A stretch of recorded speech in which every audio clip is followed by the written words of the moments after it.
So man, you've just brought a zombie game, and in the trailers it promises loads of zombies throughout the game, and you finally get it, and there's only zombies in the first part of the game. Well, how mad would you be if that happened? Now we get to The Last of Us. The game had a fair amount of zombies throughout, and you never really forgot about the danger of the zombies. It was always in the back of your mind. Oh, there's a zombie around this corner, there's a zombie there, there's a zombie coming. Oh, there's a corpse of a zombie there. Then we get to the series, and it's more of a ghost town than a zombie town. Humans become mainly the only threat in the series, after like episode 5 or 6, I'd say. But at most points they're just being not even a sighting of a zombie, or like a corpse of a zombie like in the games. Yes, there was near the start, but near the end, it just felt like they just absolutely forgot there was zombies in the series. Or as they call them, clickers. But I'll just say zombies for everyone else. It began to feel like a later season of The Walking Dead, where it's just human versus human, and then humans appear, humans there, a couple of little zombies sprinkled in, but that's it. And it's like in The Walking Dead, they totally forget about the zombie part, it just becomes humans. But then near the end, they did start on the zombies again, where it's like a massive horde coming through and stuff. But in this, it's the first season, so we should be seeing zombies or clickers all the way throughout and not forget about it, which literally do. Like there's this part where they're walking through a place and there's nothing in sight except for a giraffe.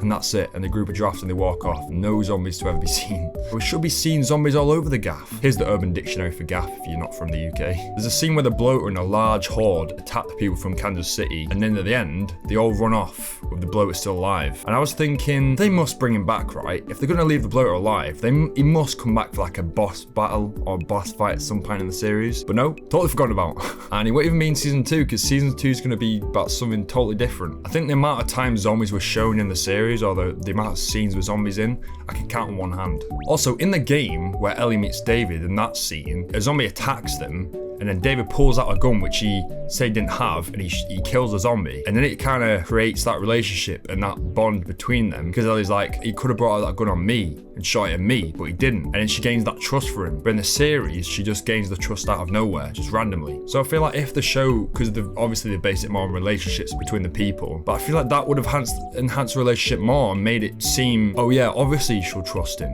It's like the series creators forgot altogether that the zombies and clickers even existed. They must have had the budget, right? Even if they didn't have the budget, they could have just reused the same outfit, same clicker, and no one would have really cared. It's just we need more of that, because that's part of The Last of Us. It's literally half of the game. It's a zombie game. It's a zombie series. A zombie franchise. I mean, there was a part where they were explaining the cordyceps and how they're underground, and how if you stand on like the mushrooms or whatever, it can connect to them, and all the other zombies see it happening, or can like feel it, and then they go and attack that like place. It can alert all the other clickers in the area to that certain part of the area. They explain it, it's used in the episode, and it's never talked about again. Not even one scene about that is seen again. And it's like if you were playing a game, right? And the game shows you a new threat or a new enemy to deal with, but then you never face it, and you never even see it. Then what is the point of even having that there? I feel like it should pull through with that with something else in the other part of the series to back up that is an actual part of the world. Because it felt like it wasn't. It felt like it was just part of that episode, part of the area, but that happens nowhere else apparently, just for the test bit. I think there's one massive thing holding you up right now, and that's not subscribing to the channel, which you can do right now with one click of a button. It would massively help out my ego. Now, I think one massive thing holding the series back is the lack of episodes. I know there's 9, but I feel like to do the whole game in one season, you'd need at least 12 to 15, because there's so much more needed. Like, I feel like the relationship between Joel and Ellie wasn't really explored enough in the season, because now it goes on to the other stuff in part 2, which then it's like, it feels like they've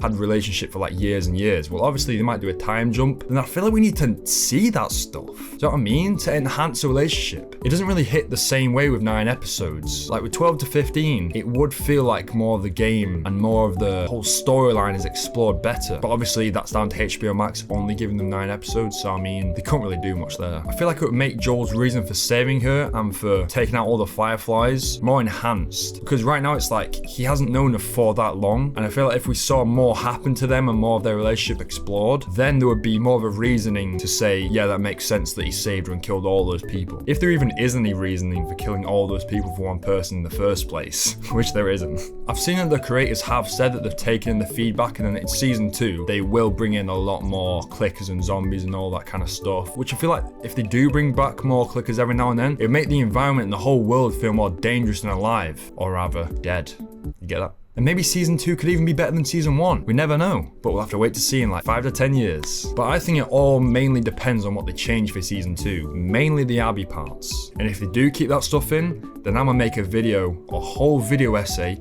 ripping the hell out of them. But if you want to give The Last of Us a zombie show without zombies a try, then I say you still should. It's still a banging show with loads of amazing performances. I mean, Pedro Pascal and Bella Ramsey did an amazing portrayal of Ellie and Joel in this series. They just perfected it, man. I mean, loads of people saying, oh, she's not my Ellie because she doesn't look the same as her, because she looks different. It's like, you shouldn't care that much about how they look. It's about how they portray that character and how they act as that character and their whole personality, which I think they got spot on for the most part. But yeah, give it a watch. It's been your boy Ramos. Click this video for more original content just like this one right here. And I'll see you boys in the next one. Skittles!